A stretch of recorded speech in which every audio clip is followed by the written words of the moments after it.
Good morning students. Again class 12 subject English second lesson चल रहा है हमारे यहाँ. लेसन का नेम है A room 10 by 8 feet. यहाँ हम आज जो स्टडी करेंगे इसका थर्ड पार्ट स्टडी करेंगे पेज नंबर 10 पे second paragraph. She can wear से लेके last end of the chapter bottomless wells तक हम आज इसको स्टडी करेंगे. चैप्टर का राइटर वही केएस दुग्गल साहब हैं. हमने इसके फर्स्ट पार्ट के अंदर पूरी समरी देखी थी. सेकंड पार्ट में ये देखा था कि किस तरह से कितनी मेहनत से मिसिस मलिक ने कितना पेन लिया था अपने घर को बनाने के लिए, फिर भी वो उसमें नहीं रह पाए.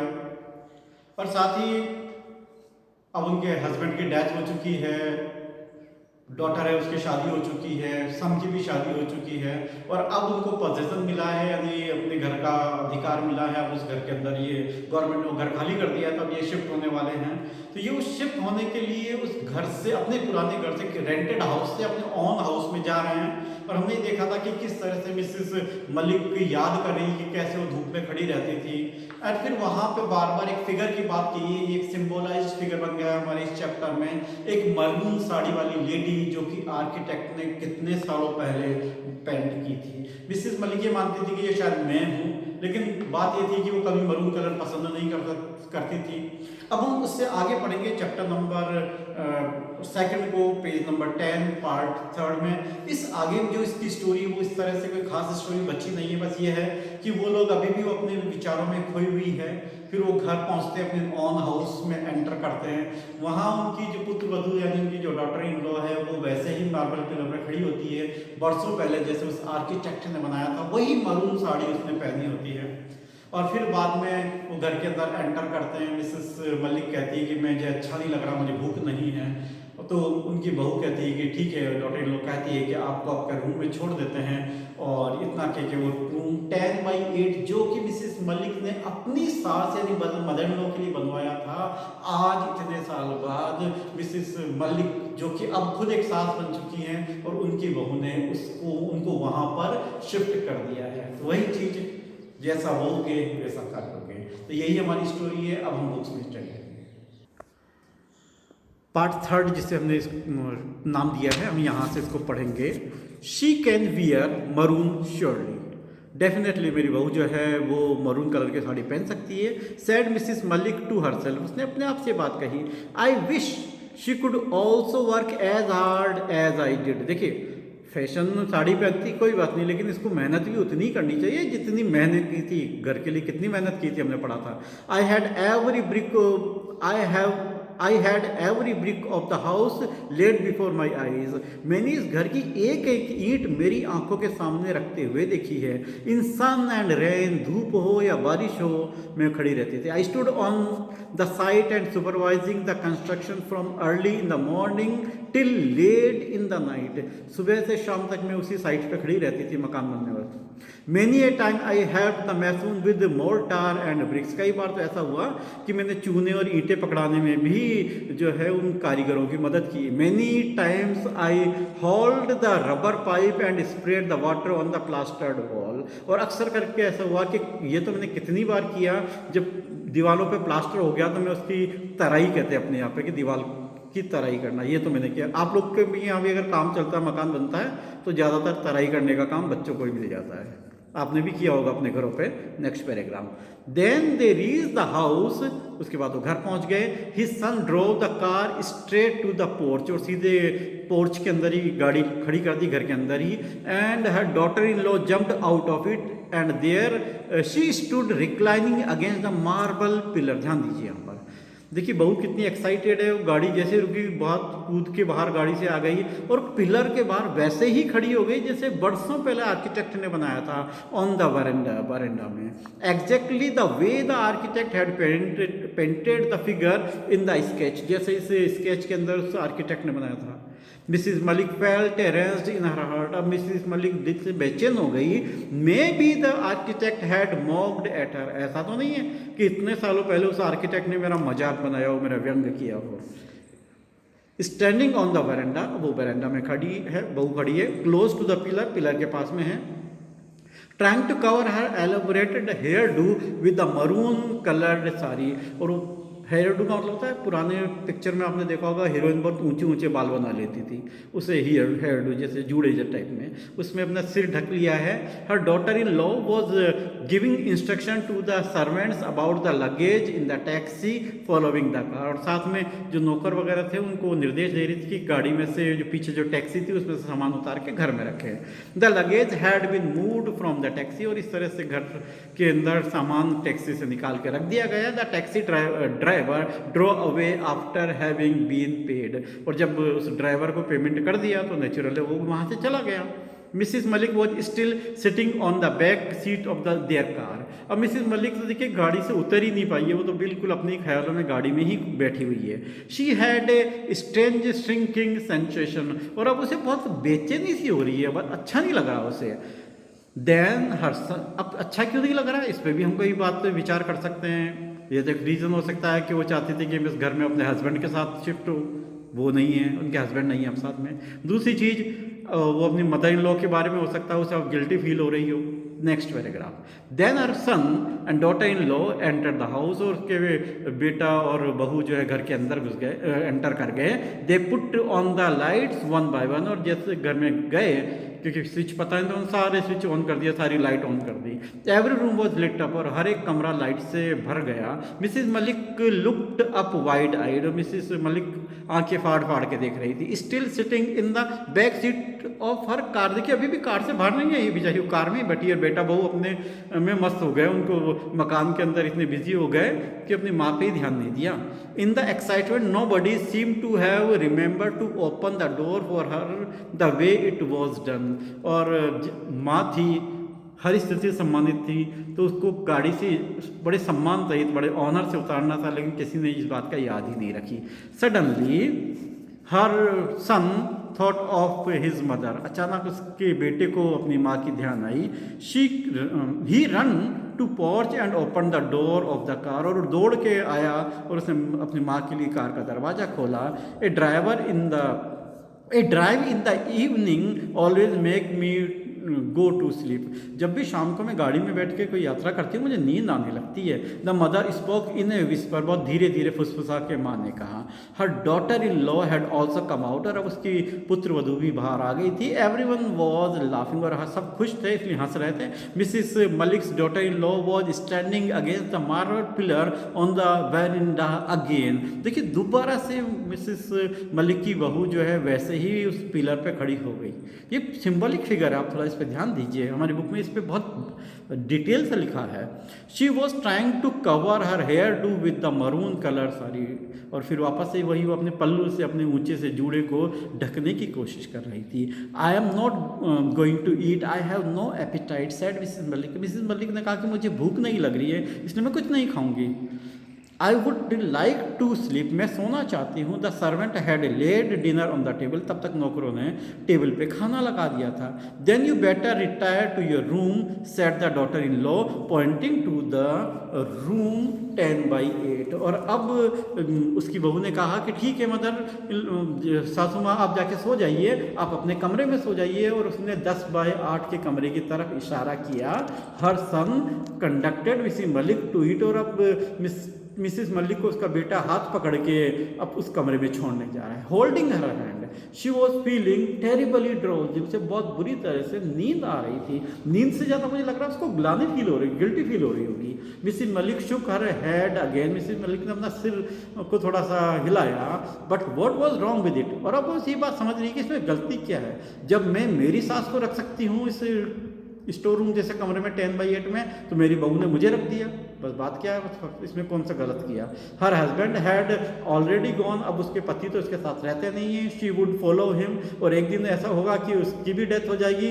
One day she must do it, और एक ना एक दिन तो उसे मरना ही है, तो फिर क्यों चिंता करनी। देखिए उसने समझौता कर दिया।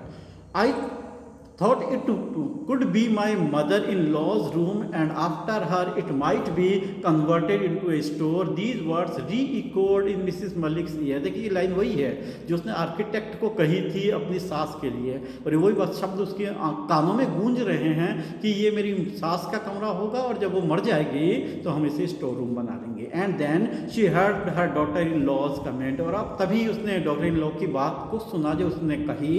The house is otherwise very well plan, ये घर बहुत अच्छे प्लानिंग से बनाया हुआ है। It lack only a store room, और इसमें केवल एक स्टोर रूम की कमी। अब आप समझ जाइए, अब मिसेज मलिक भी तो एक दिन मरेगी, जैसे ही वो मर जाएगी उसको स्टोर रूम बना देंगे। है I would like to have a big enough store, मैं चाहती हूँ बड़ा स्टोर रूम, और 10x8 का तो बहुत बड़ा स्टोर रूम है। Mrs Malik heard it and she felt as if she was sinking deep and deep into the bottomless well, और अब मिसेज मलिक ने जैसे ही सुना उसका दिल बैठ गया, उसे ऐसा लगा कि वो अथाह कुएं में डूबती जा रही है, डूबती जा रही है। देखिए कुल मिला के हम बात ये कहते हैं कि अगर आप किसी के लिए बुरा करेंगे तो बुरा सोचेंगे तो आपके साथ भी वो हो सकता है। इसलिए हमें ध्यान रखना है, हमें एल्डर्स को, जो हमारे माता पिता ग्रैंड पेरेंट्स, उनको रेस्पेक्ट से रखना है, साथ ही उनको इम्पोर्टेंस देनी है, और यही सबसे बड़ी चीज़ है। हम रेस्पेक्ट देंगे तभी कोई हमें रेस्पेक्ट देगा। अब हम लोग इसके क्वेश्चन आंसर पे चलते हैं।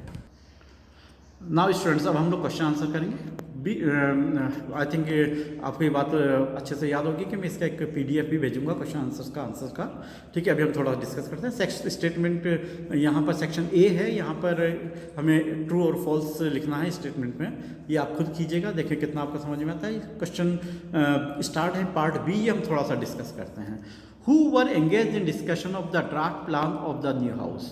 3 जने थे, देखिए, मिसेस मलिक, आर्किटेक्ट, और मिस्टर मलिक वो कमरे में थे, बात कर रहे थे फ़ोन पे, याद है ना। What did Mrs Malik seem to insist upon, कि वो जो स्टोर रूम है वो थोड़ा बड़ा होना चाहिए। What were Mrs Malik's view regarding store room, कि बड़ा होना चाहिए। और इसमें एक्चुअली उसका प्लान ये था कि अभी उसकी मदर इन लॉ रह जाएगी और बाद में उसको स्टोर रूम बना लेंगे। Why did Mrs Malik decide to settle down in Delhi permanently, because खुद का मकान बना लिया। दूसरी चीज़, ये परेशान हो गए थे वो इधर से उधर ट्रांसफर्ड जॉब में, इसलिए। Next, what was the attitude of Mrs Malik towards her mother in law. देखिए इस चैप्टर में वैसे तो कोई खास बात नहीं कही गई है, लेकिन हम ये देख सकते हैं कि वो मिसेस मलिक जो है अपनी सास को एक छोटे से स्टोर रूम में रखना चाह रही है, और वो चाहती है कि जल्दी मर जाएगी तो मैं जो है उसको स्टोर रूम बना लूँ। बाकी इसके अलावा इतना कुछ खास ऐसा कुछ रिलेशन के बारे में हमारे चैप्टर में नहीं लिखा है। Question number 6, what were the Mrs Malik's plan regarding the furniture for the new house, कि पुराना बिल्कुल नहीं घुसने दूंगी, नया फर्नीचर बनाऊंगी। आई थिंक हमने पढ़ा था। Everything had to be forgotten, what was the word everything here refer to. ये एवरीथिंग किसके लिए, मतलब जो सोचा था ना कि मैं ऐसा रहूंगी, ऐसा फर्नीचर बनाऊंगी, ऐसा पेंट होगा, मेरे पड़ोसी ऐसे होंगे, अब इन सारी चीज़ों को क्योंकि उनके मकान को तो गवर्नमेंट ने एक्वायर कर लिया था, अब उनको तो उस मकान में रहना नहीं है। What reasons does Mrs. Malik have to be happy and console on being transferred from Delhi after the acquisition of their new house by the government? क्या कारण था कि मिसेस मलिक ट्रांसफ़र होने के बाद भी खुश थी? हालांकि कोई नहीं होता, इसका एक रीज़न है, बिकॉज खुद का घर होने के बाद वो घर में नहीं रह पा रहे, और थोड़ा लालच भी था कि हमको बहुत अच्छा रेंट मिल रहा है, तो ये एक सारी चीज़ थी। अब हम क्वेश्चन नंबर 9 पे चलते हैं। Who suggested the room size 10x8 and to home, किसने सजेस्ट किया था? मिसेस मलिक ने। टू होम, आर्किटेक्ट को कहा था भाई मुझे इतना ही बड़ा चाहिए। Why was the architect perplex, वो परेशान क्यों था? क्योंकि वो सोचा था 10x8 का तो बहुत बड़ा हो जाता है स्टोर रूम, और दूसरा लॉबी छोटी हो रही थी उनके रूल्स के हिसाब से, इसलिए। In what manner was Mrs Malik daughter in law similar to the figure in the sketch. देखिए काफ़ी चीज़ों में मिसेस मलिक और मिसेस उसकी डॉटर इन लॉ सिमिलर से दिख रही हैं, ठीक है ना, हाइट सेम है, खड़े होने का तरीका सेम है, लेकिन मिसेस मलिक को मरून कलर की साड़ी पसंद नहीं है, डॉटर इन लॉ को पसंद है, और आर्किटेक्ट ने स्पेशली वो मरून कलर साड़ी को ही सिम्बोलाइज किया है यहाँ पर। तो इस तरह से ये बताया, वो जिस तरह से झुक के खड़ी थी उस मार्बल पिलर पर, और बरसों पहले तो इस फ्रेम के अंदर इनकी डॉटर इन लॉ तो थी नहीं, लेकिन फिर भी तो यही एक खास बात इसकी है। Question number 12, why could the Maliks not shift to their new house on Monday morning, क्योंकि बारिश हो रही थी। When did they do it and why, उन्होंने इवनिंग में शिफ्ट किया, और क्योंकि बिकॉज इसका रीजन वो ऑस्पिशियस था, मुहूर्त वगैरह देखते हैं ना, शुभ था इसलिए। What did Mrs Malik not like about her daughter in law, कि वो फैशनेबल थी, इंग्लिश में बात कर रही थी, और हमेशा वो एक वर्ड आया था जाइबिंग, ठीक है नहीं, कि वो जुबान चलाती रहती थी। पार्ट सी देखिए, बड़े क्वेश्चन से यहाँ। What memories of the construction period of the house came crowding to Mrs. Malik's mind while sitting in back seat of the car? इस क्वेश्चन को, नीचे वाले क्वेश्चन को भी हम साथ पढ़ते हैं। Explain how Mrs Malik took keen interest in getting her house built and furnished. दोनों के अंदर चीज़ देखिए, ठीक है नहीं, वही यही चीज़ थी कि किस तरह से इंटरेस्ट लिया था, कैसे सुबह से शाम खड़ी रहती थी। हम दो जगह जो है इसके ऊपर कंसंट्रेट करेंगे, इस चीज़ को दोनों जगह से हम आंसर उठाएंगे। कार के बीच में जब वो नए घर में शिफ्ट हो रहे थे और एक जब वो खड़ी रहती थी तब के बारे में। Why do the Malik consider the government as a better tenant किराएदार देन द प्राइवेटर। भाई एक तो किराया टाइम पे आ जाता है गवर्नमेंट का, दूसरा शिकायतें नहीं करते, प्राइवेट जो होते हैं वो मांग करते थे कभी ये कराओ घर में। Question number 4, what changes had come about in the Malik family by the time mister Malik retired. Changes देखिए, मिस्टर मिसेस मलिक की जो इनकी मदर इन लॉ थी, उनकी डेथ हो गई थी। मिस्टर मलिक जो रिटायर हो गए, इनकी डॉटर जो थी उसकी शादी हो गई थी, बेटा जो था उसकी भी शादी हो गई थी, और मिस्टर मलिक भी रिटायर मकान में एंटर होने से पहले ही उनकी मिस्टर मलिक की भी डेथ हो गई। What important details were highlighted in the sketch map of the house. वही चीज़ बताई थी कि जो स्टोर है वो 10/8 होना चाहिए। Why did Mrs Malik think of showing that sketch to her daughter in law some time in future. वो क्यों ये अपना जो अपनी बहू को वो जो नक्शे में जो आउटलाइन में बनाया था प्लान के अंदर जो फिगर स्केच वो बताना चाहती, तो बताना चाहती है कि देखो आर्किटेक्ट ने मुझे कितने अच्छे से यहाँ पे स्केच किया है, क्योंकि वो सोच रही थी कि ये मैं ही हूँ, जबकि लास्ट में पहुँचते पहुँचते उसने ये मान लिया कि ये मैं नहीं हूँ बल्कि ये मेरी डॉटर इन लॉ है। Question number 7, what did Mrs Malik think about the figure of the lady in the draft plan of the house. पहले तो खुद ही मानती थी दिस इज आई एम, ठीक है, लेकिन बाद में जब वो जैसे खड़ी हुई थी उसकी डॉटर इन लॉ, उसको लग गया कि ये मैं नहीं बल्कि मेरी डॉटर इन लॉ है। ये एक तरह का यूँ कहें कि थोड़ा सा मॉक्ड है, यहाँ थोड़ा सा उसका जो है व्यंग टाइप कहा सकते हैं हम इसको। How does Mrs Malik view her daughter in law. कैसे? फैशनेबल, जुबान चलाने वाली, कंटिन्यूसली बात करने वाली, ठीक है, like that, modern, hard working नहीं है, ये भी बात है, वो अपने आप को हार्ड वर्किंग करिए। Question 9, what does the end of room 10/8 suggest to you. कि हमें अपने एल्डर से बहुत ही रेस्पेक्ट से बात रखना चाहिए, उनको बहुत इज्जत देनी चाहिए, नहीं तो हमें भी कोई नहीं देगा। 10, give an assessment of Mrs Malik as a person and as a mother in law. एक तो पर्सन वो हार्ड वर्किंग थी, सिंसियर थी, सब कुछ था। मदर इन लॉ के रूप में देखें तो उसे अपनी डॉटर इन लॉ से कई शिकायतें थी, लेकिन जब वो खुद भी डॉटर इन लॉ थी तब भी वो अपनी मदर को इस स्टोर रूम में रखना चाह रही थी। तो इस तरह से कुल मिला के हम मिसेस मलिक के 2 स्लीव्स मान सकते हैं कि as a person hard working थी, सब कुछ था, ठीक है, नहीं है, लेकिन as a mother in law उसने अपनी डॉटर इन लॉ को की कमियों को ज़्यादा फोकस किया था। Question number 11, Y could not mister and Mrs Malik move into their new house during Mrs Malik's life time. क्योंकि गवर्नमेंट को दिया हुआ था और गवर्नमेंट से मकान खाली करवाना थोड़ा मुश्किल होता है, ठीक है ना, उनको नोटिस देना होता है, फिर वो जब नया मकान मिलता है तब वो उसमें सेट होते हैं, तो इसलिए मिस्टर मलिक तो इंतजार ही करते रह गए और उनकी तो डेथ ही हो गई। तो डियर स्टूडेंट्स, हमने क्वेश्चन आंसर्स अच्छे से कर लिए इसके सारे, मैं इसी PDF भेज रहा हूँ, हम इसके टेस्ट भी ऑर्गेनाइज करेंगे जैसा आप देख रहे हैं। नेक्स्ट टेस्ट में इसके आंसर्स भी भेजेंगे हम। आप सिंसियरली कॉपी के अंदर इसको लिखिए, जो भी इंपॉर्टेंट क्वेश्चन जो मैं फोकस कर रहा हूँ, जिन पर ज़्यादा मैंने इंसिस्ट किया है, जोर डाला है, उन क्वेश्चन को अच्छे से याद कीजिए। बोर्ड के पॉइंट ऑफ व्यू से क्वेश्चन इंपॉर्टेंट है, चैप्टर से क्वेश्चन आ सकता है। Thank you.